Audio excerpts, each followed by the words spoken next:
नमस्कार, मी पैलवान विलास देशमुख। आज बाईट देण्याचं कारण कालपासून जो काय गैरसमजातून गोंधळ चालला होता राहुलभाई पाटील आणि माझा, तो संघटनेच्या सर्व वरिष्ठांनी आणि युवा संघटनेच्या पदाधिकाऱ्यांनी मिळून मिटवलेला आहे। आमच्या दोघांचा काही वाद नव्हता। आमची जुनी मैत्री आहे 2018 पासूनची। ज्यावेळी आम्ही सरपंच हा बैल खरेदी केला होता, त्यावेळी मुंबईत बैल गेल्यानंतर पहिला राहुलभाईंच्या शंकरमध्येच तो पळाला होता बिनजोडसाठी, आणि त्यावेळीपासूनची माझी त्यांची मैत्री। पण काही लोकांनी चुकीचे गैरसमज दोघांच्यात पसरवून दोघांच्यात आपापसात वाद निर्माण करण्याचा प्रयत्न केला। तर त्याबाबत काल गणेश पुजारी, शिवराज भाऊ इंगवले यांनी आमच्या दोघांना लाईनवर घेऊन सगळ्या गोष्टी क्लिअर केल्या होत्या।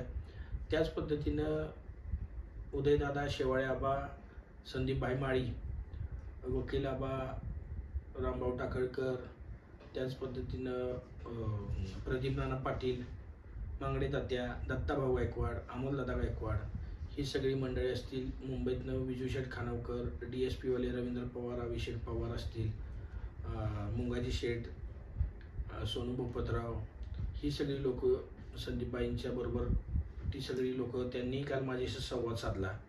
आणि काही चुकीच्या गैरसमजातून संदीपबाईंनी राहुलभाईंनी मान्य केलं की काही चुकीच्या गैरसमजातून आमच्या दोघांत आपापसात काही थोडंसं वाद निर्माण होण्याचा प्रयत्न झाला। तर तसं काय आता दोघांच्यात आमच्यात कोणताही मतभेद राहिलेला नाही। कालही ते माझ्याशी बोललेत आणि सकाळीही माझ्याशी फोनवर ते बोललेले आहेत, आणि त्या अनुषंगाने ते सगळं बोलणं झाल्यानंतर आम्ही दोघांनी एकत्रित, त्यांनी मला सांगितलं, पैलवान आपली दोस्ती आहे, तुम्ही माझ्याकडे या, मी तुमच्याकडे येतो। त्यांनी स्वतःहून मला मुंबईला येण्याचं निमंत्रण दिलं आहे, आणि आपले संबंध इथून पुढे असेच राहावेत। काही 4-2 लोक ह्यात संबंध खराब करण्याचा प्रयत्न करत आहेत, ते आपल्या लक्षात यायला पाहिजे होतं। इथून पुढं जर आपल्यात काय असं झालं तर एकमेकाला आपण फोन करून त्या गोष्टीची माहिती घेऊ। आपण दोघांनी फोन करायला पाहिजे होता, पण ते झालं नाही। ठीक आहे, कुठंतरी एखाद्या म्हणजे वादळापूर्वीची शांतता झाली पाहिजे। बैलगाडी क्षेत्रात आज मी गेली 5-6 वर्ष जबाबदारी पदावर काम करतोय। मी ह्या बैलगाडी क्षेत्रात कोणाचाही वाद होऊन दिलेला नाही आहे। जिथं वाद होत्यात ते मिटवण्याचं काम मी आज करत आलो, आणि चुकून दुर्दैवानं माझाच वाद सर्वांसमोर येतो, हे फार मोठं दुर्दैव आहे। कारण की मी लोकांना शिकवत असताना माझ्या हातून चूक होणं अशा पद्धतीची हे काही योग्य नाही आहे। त्यामुळे वादविवाद कोणाचे नाहीत। त्यांनी मोठ्या मनानं त्यांनी काल माझ्याशी संवाद साधला, आजही संवाद साधला। त्यांनी दिलगिरी व्यक्त केली, मी दिलगिरी व्यक्त केली। त्यामुळे काय दोघांचा आता प्रश्न काय राहिलेला नाही आहे। आणि फॅन फॉलोअर्सला विनंती आहे, कोणीही एकमेकाला वाईट बोलायला असं करू नये।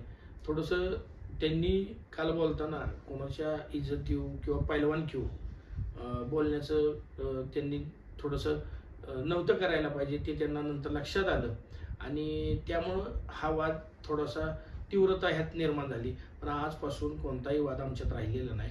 भविष्यात आम्ही सगळे एकत्र एखाद्या मैदानात किंवा एखाद्या ठिकाणी नक्कीच दिसू।